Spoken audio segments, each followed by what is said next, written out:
So the track car I'm going to get is on that list that I've spoke about today, and then add in the two Hondas. It will be on that list.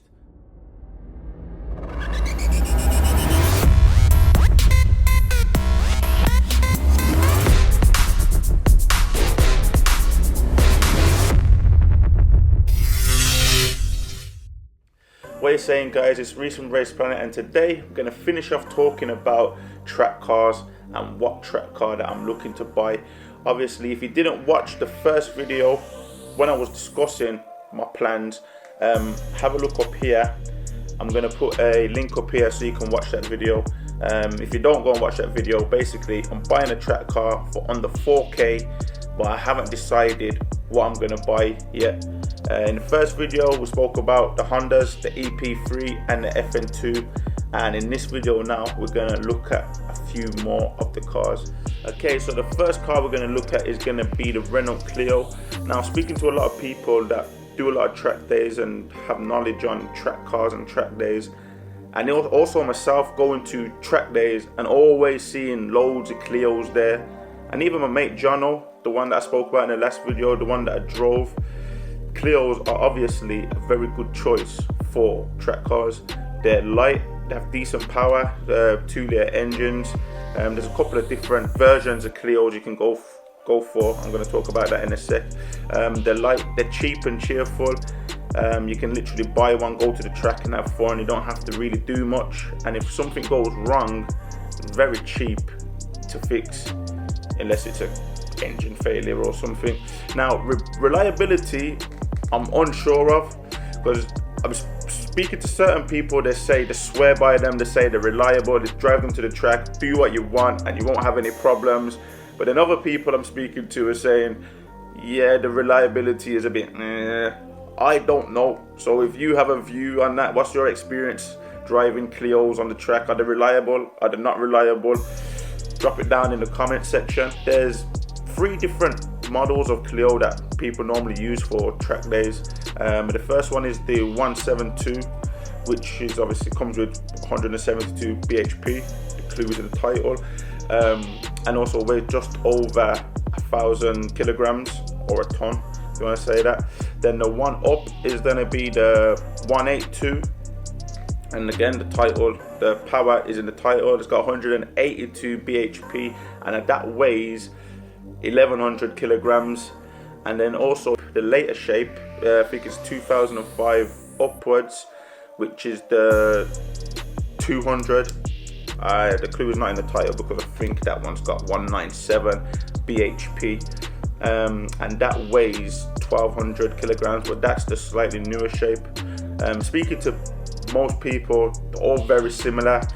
Obviously, as the power's gone up, the weight's gone up, so I don't think it makes that much difference. All of them are on the budget. Obviously, the 172 is going to be the cheapest. But yeah, very good car, and a very good contender. Not sure which one, don't know which one's best, but I would guess from speaking to people, they'll probably say the 182 is best or more common. And yeah, as always, you can modify them to make them a bit quicker, to make them better. So yeah, definitely a contender. Okay, the next car we're going to talk about is going to be another Renault, but this time it's the Megane, the 225.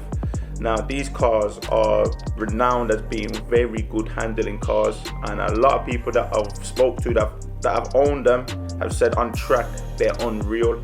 They come with 2-litre turbocharged engine with a 225 bhp, weighs just over 1,300 kilograms, and yeah, it comes in budget. They're quite cheap. One thing I'm unsure about, or I've been warned away from, is turbocharged cars, because of what I'm planning to do, which is basically go to a track and just hammer. I know I say hammer the life, but if you see me drive a Subaru, then you should understand what I'm gonna do to a track car on a track, which obviously is not really gonna be a major problem, but obviously with turbos, you're adding heat to the situation, so it's more likely for a car to overheat or get hot. So that means there's gonna be more cool down laps and more cooling off with a turbocharged car versus an NA car which you can just keep going. For example, let's put it this way. My Subaru, you take it to the track, you can do like probably 2 laps hard, then you have to cool down for a lap, or cool down for a couple laps. 2 laps hard, cool down. I just want to go, and while I'm doing these cool down laps, I'm seeing Clios, Type Rs, MX5s, all these little cars just constantly going vroom, vroom, vroom, vroom, vroom. No cool down lap. You know what I mean? So that is what I'm looking at when I say I want a car that I can hammer, basically. Okay, next we have the Mazda MX5. Now, this is another car that when you go to track days, you see loads of them. The rear wheel drive, the very low down, and your seating position is like you're on the floor. It's like a go-kart, and also very good handling, very cheap. There's loads of parts you can get for them. If something goes wrong, there's loads of parts to replace the parts with. So money-wise, very good option. There's a few different engines, but I think the best ones that I'm seeing are going to be the 1.8 VVTi, which comes with 146 bhp and 1100 kg. A lot of people turbo these or supercharge them. You also see a lot of them doing drifting, etc. So yeah, I feel like this would be a fun car. Me, I wouldn't say it's one of my top choices, to be honest, but at the same time I do respect it, and I always see on track, I do see a few of them going through the twisty sections very quickly. Obviously when it comes to the straights, different thing, but you know, it's not all about straights speed, it's about cornering speed as well. So yeah, that's the Mazda MX5. Okay, so next up we have BMW. With BMW, there's so many different models that you can turn into track cars, and there's probably so many different models that come in budget that I could probably use as a track car, but I'm not going to sit here and list them all. But the one that I would probably have that's in budget would be a BMW 330 Ci. Now obviously being BMW, they're reliable. I do see a lot of them on the track. Also, while we're on this subject, the E46 M3 is probably known as one of the most, the word I'm looking for, what is a very respectable track car. I have driven a fully track prepped one of them as well. I'll put a clip here. And that was unreal. When I was driving that, I thought, when I'm coming out of corners, I thought it would be slipping out a bit more, etc., being rear wheel drive, but there was none of that. To be fair, I wasn't driving on the limit. It was a friend's car. I just done a few laps, so I wasn't anywhere near the limit, so I can't give a definite opinion on that car on the track. But I do know those few laps that I was driving it, it felt very good. So yeah, back to the BMW. The BMW 330 Ci is a 3 litre. It's got 230 bhp and it's 1400 kilograms. So it's quite a lot heavier than some of the other cars, but I also think it being rear wheel drive, you'd have a lot of fun in it anyway. Do you know what I mean? So another good contender, to be fair. Another one of the small hatches that we've got is the Mini Cooper S. Mini Cooper S now, I forget how long they've actually been around for. I think the first one came in about 2002 or 2003, round about then, but for some reason they don't seem like they're that old. Have no idea why. Good thing about them is they're cheap. There's absolute loads of them, so when you're looking to buy one, it's so easy to find a good example of one.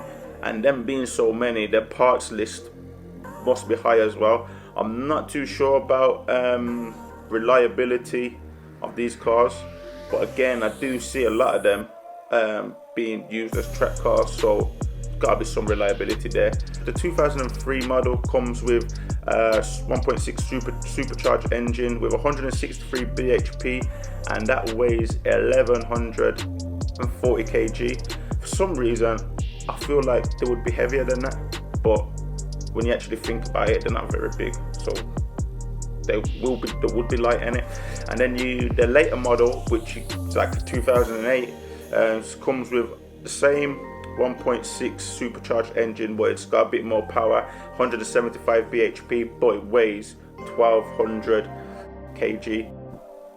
So that's the minis. Okay, so now I want to give an honorable mention to kit cars. So yes, kit cars like Caterhams, Lacoste's, is it Lacoste's or Lacoste's? I think it's Lacoste's. Obviously I don't think you're getting a Caterham for my budget, but you can get some of the cheaper kit cars.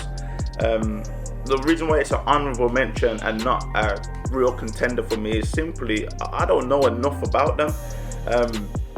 Being a kit car, the specs are all over the place, because you can build them with different parts and you can put this engine in and swap that engine for that engine. My knowledge on the specs is I have no idea, so I wouldn't have an idea of what's a good kit car and what's not a good kit car. Also, I'm unsure on the budget of the car. Yes, I've seen some for cheaper in my budget, but I don't necessarily know. Again, I don't necessarily know if they're good or they're not good. Now, there's no doubt in my mind that the right kit car is a very good track car. I've actually been on track before and had some fun races, well, I would say races, fun plays with kit cars. I've been on tracks with kit cars that are just so slow. It looks like I could run faster than that. And then I've had plays with kit cars that they do me on the corners because they're obviously lighter and can carry more speed through the corners, get to the straight like, yeah, right, I'm gonna have you now, get to the straight and pull away. And I'm like, huh? So I don't know where to go or where to look when it comes to these kit cars. So that's why I wouldn't necessarily look to buying one. Maybe in the future when my knowledge on them is a bit better, but then again, I'm not really a fan of the no roof. Don't get me wrong, for a track car it doesn't really make a difference, but me, I'm looking to drive to the track and from the track. I don't really feel like me driving from a track one day and it's raining, and don't think it's going to work for me. And also another thing that kind of puts me off in those cars is they just look flimsy. I would not like to be in a crash in one of them cars. Do you know what I mean? I just imagine some hitting oil and spinning towards a wall in that car, and I'll think, yo, I'm gonna die here. Do you know what I mean?